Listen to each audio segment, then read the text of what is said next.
Hi, I'm Mary, a librarian and book reviewer with a focus on stories written for kids, tweens, and teens. Today I get to share with you this book called Baby's First Mazes. This is a highlights book and it features die cuts for kids to follow. So, there are lots of animals who are trying to get from one place to another, but the path is not always clear. So, they need the reader's help to find the right way to get where they're going. In order to do that, in this book, there are die cuts into the actual board book itself.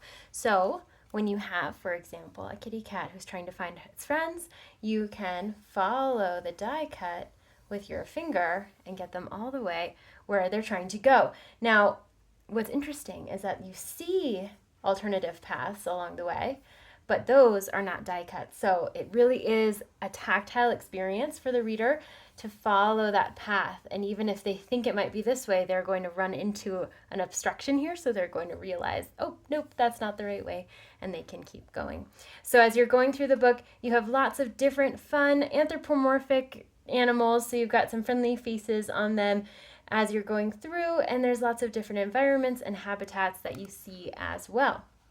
What is also fun about this book is that the mazes are all a little bit different, and because you have that tactile element, you have an opportunity for kids to practice all of the skills that they'll need for writing. So even though this is built for littles, those babies and toddlers, they are gaining really valuable skills by following these pathways with their finger.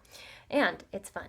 The images themselves are super appealing to young kids. They have lots of colors, friendly characters, and not a huge amount of text. There's a lot of repetition in here, so kids are going to start learning words like start and finish because they're on every page.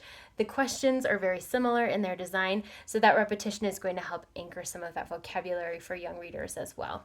So lots of different environments to explore, whether the kids are just following the paths with their fingers, if they are exploring the specific details in each of the illustrations, or if they're talking beyond what the illustrations show and why the characters might be going from one place to another.